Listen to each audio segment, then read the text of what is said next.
Deuxième question orale présentée par Loïc Lorenzini. Elle concerne la concertation des acteurs sur le projet Ordener Poissonnier. Merci Madame la maire.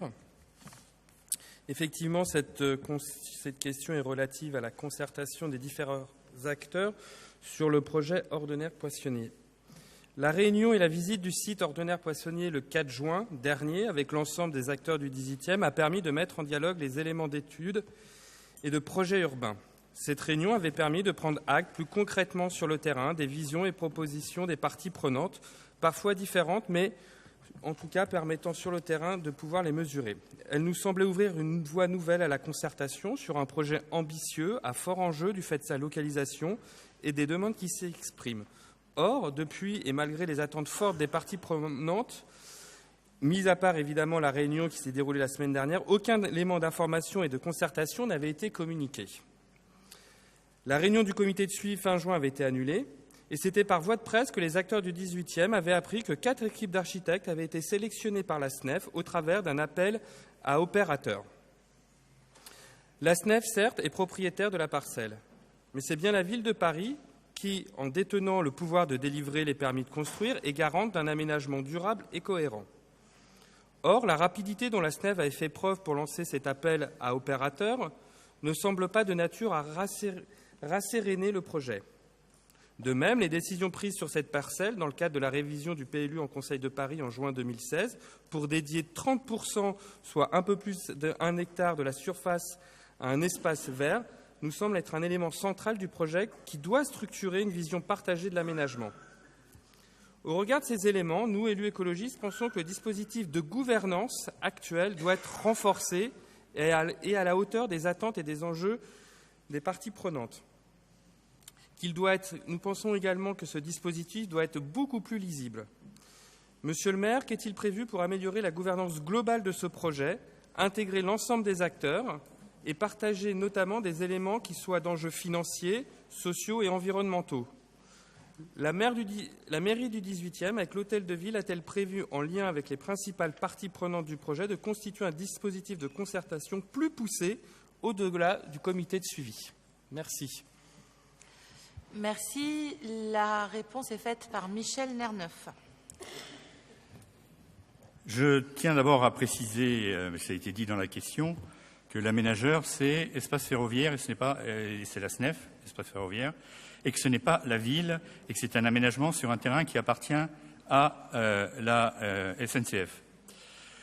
Donc notre rôle, nous, la ville, d'abord, comme cela a été dit aussi, c'était d'être conforme au PLU. Et nous avons voté, enfin tout au moins vous, les conseillers de Paris, vous avez voté un projet de PLU à l'unanimité de la majorité et dans lequel je me suis permis de vous le faire diffuser ce soir pour que les prochaines fois, je veux dire, on soit au clair sur ce qui est écrit dessus. Tout le monde l'aura lu. Et je tiens quand même à préciser que en ce qui concerne l'affirmation que 30% doit être un espace vert, ce n'est pas tout à fait ça qui est écrit dans le texte. Ça ne veut pas dire que ce n'est pas ça qu'on arrivera à faire, mais ce n'est pas ça qui est écrit dans le texte. Il est écrit, je vous renvoie au paragraphe qui commence qui a pour titre « Intégrer des équipements de quartier et valoriser les espaces publics ».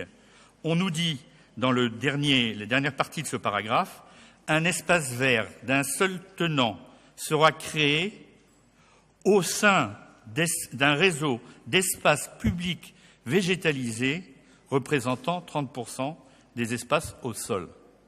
Ça veut dire que 30% des espaces au sol, donc un peu plus d'1 hectare, doit être composé à la fois d'un réseau d'espaces publics végétalisés et intégrer un espace d'un seul tenant, un espace vert d'un seul tenant, dont le nombre de mètres carrés n'a pas été fixé par le PLU. Donc, tout le PLU, rien que le PLU, on peut aller au-delà du PLU, mais au moins qu'on parte sur les bonnes bases. Dernière chose que je voulais dire par rapport à la concertation. La réunion du 12, parce que c'est ça qui est notre dernière référence, la réunion du 12 a été le fruit d'une réflexion qui a fait que c'était la SNEF qui était en première ligne et qui a choisi les modalités de concertation. Ces modalités de concertation, il faut bien le dire, ne nous vont pas. Je crois qu'on n'a satisfait personne ce jour-là, puisque la place donnée à la communicant déjà été énorme, aucune réponse précise n'a été apportée, et à chaque fois on était dans le flou, le plus total. Pour quelle raison est-ce qu'on en était arrivé là? C'est parce que, d'un côté, le choix de la SNEF de faire cet appel à projet oblige à avoir une certaine confidentialité, sinon il y a concurrence déloyale entre les concurrents, puisque maintenant ils sont 4 concurrents qui ont été choisis, et il va falloir à la fin en choisir un. Et donc on ne peut pas révéler aux autres concurrents ce qu'un premier concurrent prévoit dans son projet. Ça, c'est une difficulté, j'allais dire, structurelle. Mais l'autre difficulté, et là j'en parlerai aussi pour la ville, c'est qu'on a cette espèce de culture de on ne dit rien tant que tout n'a pas été bouclé. Et ça, c'est une erreur. Moi, je peux vous dire que j'avais préparé la réunion, parce que je pensais qu'on la ferait comme on faisait les comités de suivi, on l'a fait pour Chapelle Internationale, avec un certain nombre de réponses qui auraient été apportées. Il y avait des questions qui étaient posées sur la voirie, l'impact. Il y avait des questions qui étaient posées sur le scolaire. Est-ce que les collèges seront assez importants? Il y avait des questions qui avaient été posées, comme ça, tout un ensemble de questions sur lesquelles on n'a pas les réponses complètes, mais on a déjà des réponses, on a des choses à dire. Et ça, malheureusement, on est dans une culture sur laquelle il faudrait aller au-delà, n'attendre qu'une fois que tout est bien validé, propre, etc., pour pouvoir l'annoncer. Donc, la gouvernance, je pense qu'on va en rediscuter avec la SNEF, avec l'hôtel de ville et avec la mairie du 18e, pour essayer de trouver le bon système, tout en précisant qu'une autre difficulté qu'il y a, c'est que dans votre question, vous dites pour un dispositif de concertation plus poussé au-delà du comité de suivi. Seul problème, c'est qu'on n'a jamais travaillé en comité de suivi, pour le moment, sur Chapelle Ordonnaire. Vu le nombre de personnes qui étaient présentes, c'est-à-dire qu'à 120 personnes, voire plus, on ne peut pas travailler en comité de suivi. Et donc, je pense que les discussions qu'on va pouvoir avoir avec les différents intervenants vont peut-être arriver à faire qu'on arrive petit à petit à retrouver des modalités de représentation des uns et des autres pour pouvoir travailler à 60, d'ailleurs par thème qui peuvent être différents.